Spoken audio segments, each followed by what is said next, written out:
Të nderuar shikues, përshëndetje, jeni me edicionin e lajmeve të orës 15. Para pak çastësh ka nisur mbledhja e kryesisë së Lidhjes Demokratike të Kosovës. Ky takim vjen pas publikimit të rezultateve preliminare, sipas të cilave LDK në zgjedhjet e datës 28 dhjetor ka pësuar rënje me 13% të votave.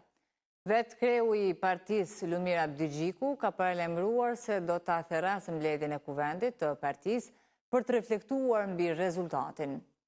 E ne, për të mësuar më shumë detaje, do të lidhemi tani drejt për drejt me gazetaren tonë Elmina Osmani, e cila gjendet aktualisht tek selia e partisë, në fakt tek selia e Lidhjes Demokratike të Kosovës. Elmina, përshëndetje, nëse më dëgjon. Çfarë kemi të reja nga Lidhja Demokratike e Kosovës? Çfarë po ndodh?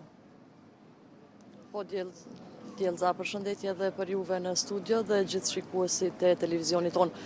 Atëherë, si që thashtë edhe ju, unë jam këtu para selisë së Lidhjes Demokratike të Kosovës, me qërast në orën 14, pra një orë më herët, është mbledhur kryesia e ngushtë e kësaj partie. Ne kemi parë që brenda në LDK kanë hyrë Avdullah Hoti, Lidhjes Demokratike të Kosovës, Hikmete Bajrami, Lutfi Haziri, Jehona Lushaku, Imri Ahmeti, po ashtu edhe kryetari i partisë. Kaq kemi parë, ndërka që mund të ketë edhe të tjerë, por ne kaq kemi parë sa kemi qëndruar këtu te Lidhja Demokratike e Kosovës, prej kur kemi ardhur ndoshta një gjysmë ore më herët para se të niste kjo mbledhje. Në këtë mbledhje është thënë se do të diskutohet nga ata pak deputet të cilët kanë deklaruar para mediave, është thënë se do të diskutohet, do të ketë konsultime të partisë, të cilat sipas tyre janë në mbledhje të zakonshme të kryesisë ngushtë pra të Lidhjes Demokratike të Kosovës. Ndërkaq po ashtu, me aq informacione sa ne kemi arritur të marrim deri tani, normalisht që po diskutohet brenda Lidhjes Demokratike të Kosovës, pra brenda kësaj mbledhje po diskutohet edhe rezultati mund ta themi ndoshta kështu i dobët i Lidhjes Demokratike të Kosovës, pra të cilin e pati në zgjedhjet e 28 dhjetorit, pra në zgjedhjet e jashtëzakonshme parlamentare.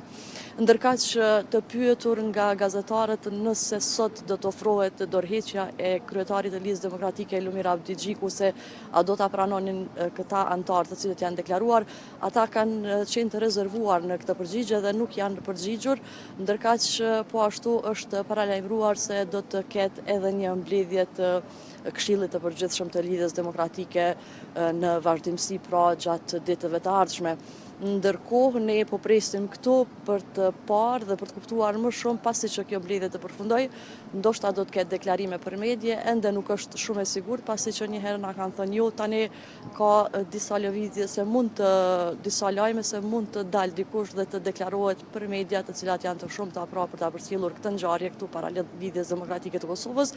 Megjithatë, ne jemi këtu për të pritur dhe për të parë se cilat do të jenë pra detajet e kësaj mbledhje të ngushtë të kryesisë së Lidhjes Demokratike të Kosovës, pra e cila ka nisur pak më shumë se një orë më herët.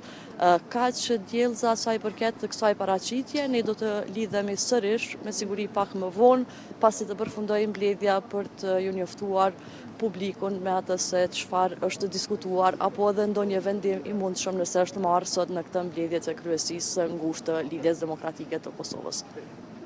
Po, Elmin, të falemnderit për këtë paraqitje dhe sigurisht për gjitha informacionet që na i solle për këtë edicion të lajmeve. E rëndësishme është përfundojmë mbledhja dhe mund të kuptojnë ne, sigurisht dhe gjithë shikuesit se çfarë është marrë ose çfarë vendimesh janë marrë nga kjo mbledhje, nëse do të ketë të tilla.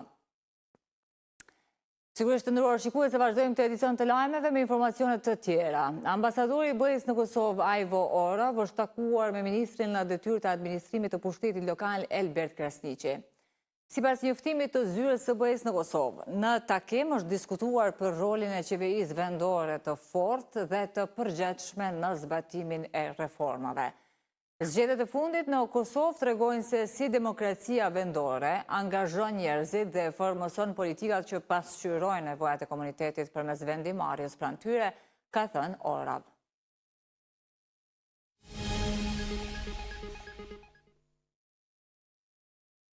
Seanca shqyrtimit fillestar në rastin e rezervave shtetërore ndaj ministres në detyrë të tregtisë Rozeta Hajdari dhe 3 të tjerëve, Irfan Lipovicës, Hafiz Garës e Ridvan Muharemit, është mbyllur për publikun.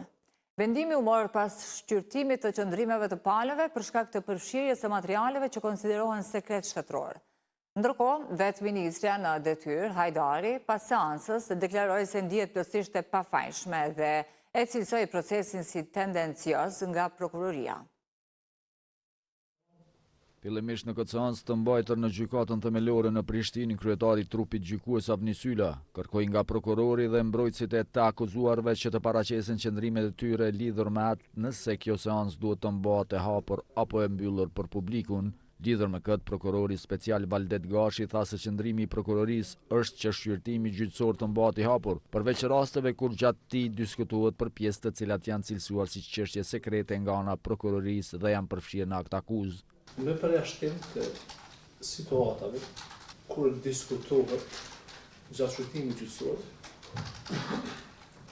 për pjesët të cilat janë konsideruar si çështje sekrete. Avokati Rozeta Hajdarit, Florent Latifaj, deklaroi se nuk pajtohet me hetimin, akt akuzën dhe qëndrimin e prokurorit special lidhur me kërkesën për seancë të hapur. Ndërsa Fehim Alaj, avokati Irfan Lipovicës, kërkoi nga prokuroria speciale që të iniciojë procedurën për deklasifikim të dosjes së rezervave. Pa deklasifikimin e këtyre dokumenteve, asnjë seancë nuk mund të mbahet publike. Seancë e hapur a mbyllur. Asnjë seancë nuk mund të mbahet publike, e hapur. I propozoj prokurorisë iniciimin për deklasifikim të dosjes së rezervave shtetërore. Ndërkohë avokati Hafiz Garës, Nazim Mehmeti, kërkoi që zhvillimi i seancës të jetë i hapur duke theksuar se kjo është në interes të palëve, që ai përfaqëson, ndërsa avokati mbrojtësi i Ridvan Muharemit Mahmut Halimi, lidhur me publicitetin e seancës, tha se vendimarrjen i ale gjykatës.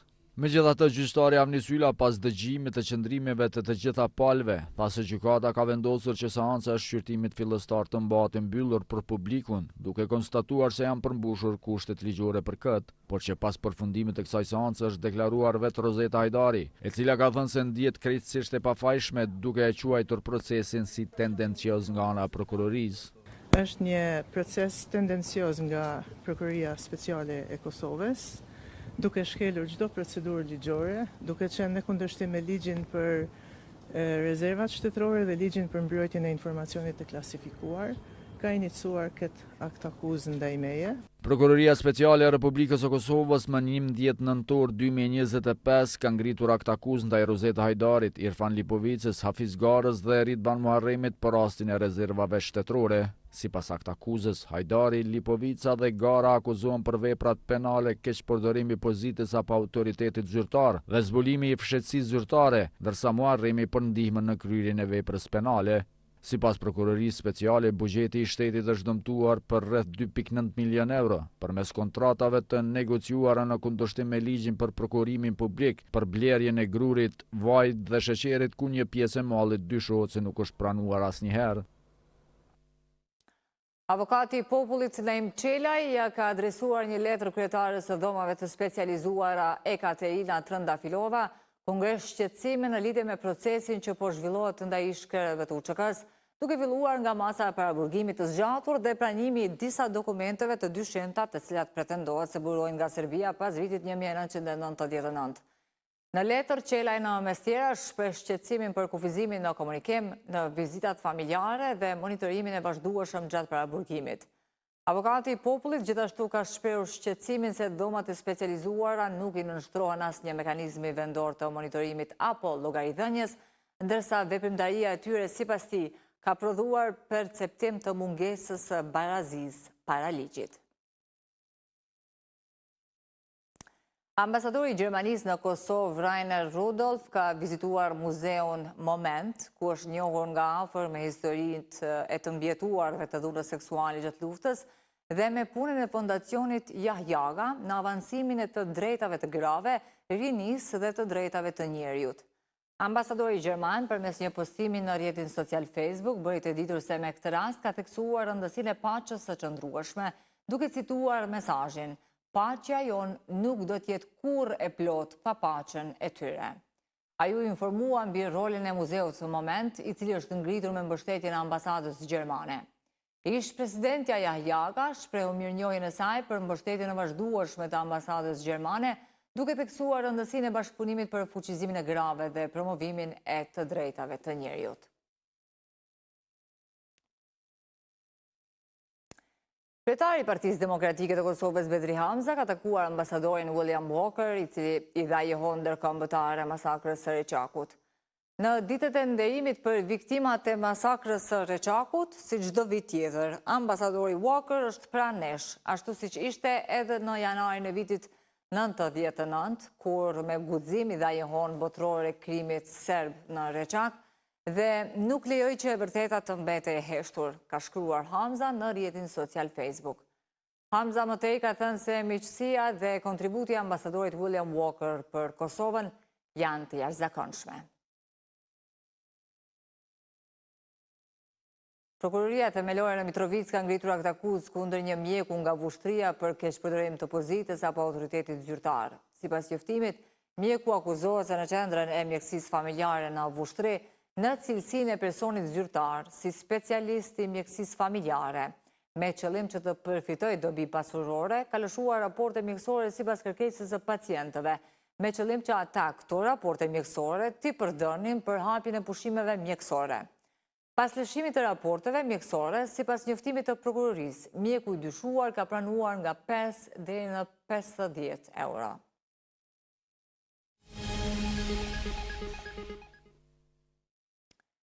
Sekretari i përgjithshëm i Ministrisë të Sportit Bislim Bislimi ka bërë të ditur se Stadiumi Nacional i Kosovës është përfshirë në projekt buxhetin e vitit 2026 me një fond fillestar prej 4 milion eurosh. Projekti që do të vazhdoj edhe në vitet e ardhshme, pritet të tejkaloj 20 milion euro dhe konsiderohet një domosdoshmëri për infrastrukturën sportive të vendit. Lokacioni i ndërtimit ende nuk është vendosur. Sekretari i përgjithshëm i Ministrisë së Sportit, Bislim Bislimi, ka bërë të ditur se Stadiumi Nacional është përfshirë në projekt buxhetin e vitit 2026 me një vlerë fillestare prej 4 milion euro. Bislimi ka theksuar se ky projekt do të shtrihet edhe në vitet në vijim dhe se kostoja totale pritet të tejkalojë shifrën prej 20 milion euro, duke cilësuar Stadiumin Nacional si një domosdoshmëri për vendin. Ka treja se përket stadiumit nacional, është përfshi në projekt buxhet të vitit 2026 me një vlerë fillestare prej 4 milion euro, dhe që pastaj vazhdon në vitet në vazhdim, me siguri shkon mbi 20 milion. Besojmë shumë që ky projekt deri këtë moment është diskutuar vetëm sa i përket vlerësimit nevojave të vendit tonë për një stadium nacional. Ne po investojmë në mbi 20 stadiume në gjithë Kosovën, sipas planit të dakorduar 5 vjeçar për ngritjen e infrastrukturës futbollistike, që përfshin një shifër prej mbi 200 milion euro. Derisa është përfshirë në projekt buxhetin e vitit 2026, ne besojmë që ky vlerësim tashmë i përket të kalumës. Përfundimi është që Kosova ka nevojë për një stadium të ri nacional, i cili është, si me thënë, përjashtim të kuptimin e përmasës edhe të standardeve edhe inxhinierike edhe sportive, është përjashtim nga të gjitha këto stadiume tjera, por që do të jetë pastaj rezultati rishikimit të projeksionit ndërtimit atij stadiumi. Vlera prej 4 milion është e mjaftueshme që të bëhen të gjitha përgatitit për fillim të ndërtimit atij stadiumi dhe të kemi edhe një fillim, po e them, fillestar të punëve në stadium. Bislimi theksoi se lokacioni i ndërtimit të Stadiumit Nacional akoma nuk është përcaktuar dhe mbetet një çështje që do të zgjidhet në vazhdim.